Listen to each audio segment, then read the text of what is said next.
Hi everybody, Stanley020 here again.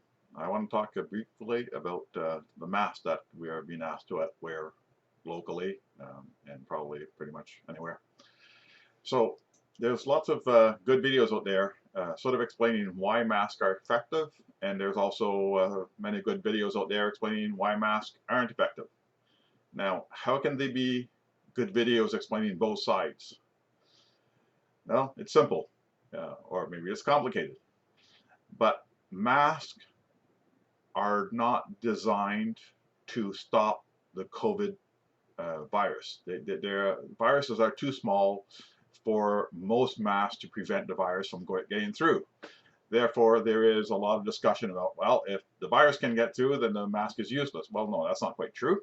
The virus can fit through, but it is a little bit of a block anyway. Now, think of it this way. If you have a screen on your door and there's a hole in it, is the screen useless or does it still prevent some mosquitoes from getting in? The answer is it still prevents some mosquitoes from getting in. So a screen door with a hole in it is better than nothing. A screen door with no hole is better yet. And no screen door is not very good at all for preventing mosquitoes to come in.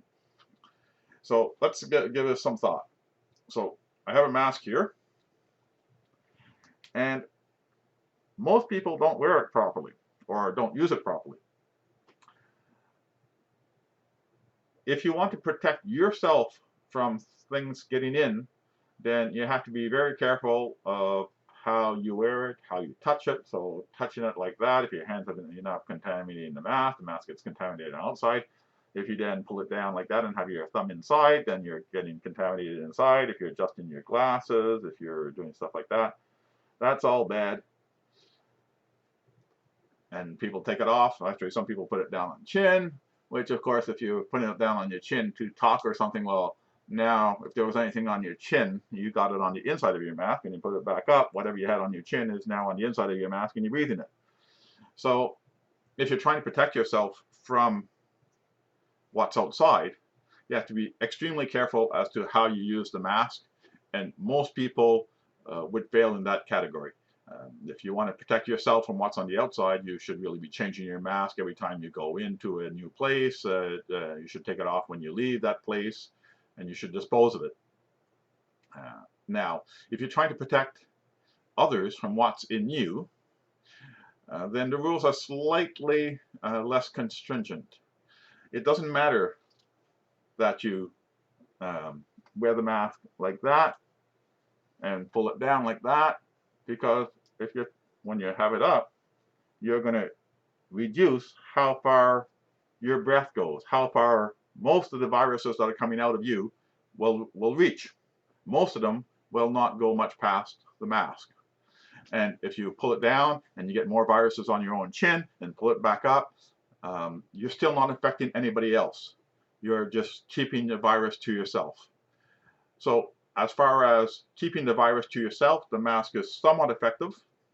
Not 100%, because masks, virus can get through the mask. So even when you're breathing out, you can expel some viruses through the mask. But it is a heck of a lot more effective than nothing. As far as breathing viruses in and becoming contaminated, the mask is far less effective, particularly if you aren't careful in how you use it. Now, there is talk about how much oxygen this restricts. Well, think of it this way. If you have the mask like this, and you breathe out, most of the air you breathe out is gone because it's gone through the mask and has dissipated. Some of the air you breathe out is left in this little pocket that's formed around the mask in your face. And that little pocket of air has higher concentrations of what you're expelling, CO2 and whatever else you're expelling, because it is a small pocket of air that you're expelling. Therefore, if you put a sensor in, which is what some of the videos do, they put an air sensor in and they say, wow, that small pocket of air is contaminated. You shouldn't breathe it in. Well, actually, when you breathe in, for a normal person, you would breathe in a heck of a lot more than just the air that's in that little pocket. And only that little pocket of air is pre-contaminated, shall you say, from your previous exhaling.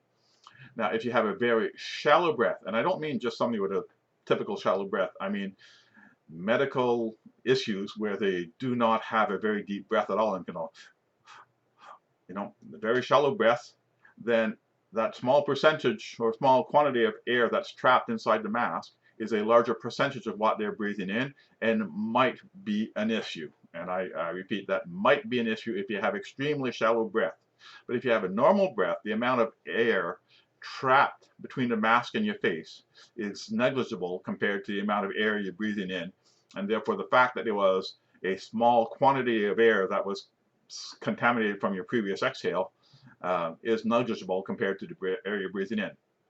Therefore, most of the videos I've seen, now some videos are just pure and utter BS from one way or another. Either the person is completely ignorant what they're talking about and just make stuff up as they go. But the majority of videos I've seen, both pro and con mask, actually talk about reality. They actually cover facts, they actually talk about things, and some of the people are more knowledgeable than others. But there is decent videos out both for and against masks. The issue is that they aren't talking about the same thing. Masks are, as I said, not very effective at all for preventing you from getting contaminated from others, particularly with the use most people are doing, the way they're handling them. As far as helping prevent you from contaminating others, they are fairly effective. Not 100%. So don't think that because you have COVID-19 and you wear a mask, you can go everywhere. No. They are fairly effective. So they reduce the chance of spreading, but they do not eliminate it. That means that if you suspect you have COVID, you should really be staying at home or self-isolating or whatever. But if you don't know that you have COVID, but you might, then it's probably still a good idea to wear the mask. That way, if perchance you do have it, you will still be reducing the spread, not eliminating, reducing the spread. And that is important.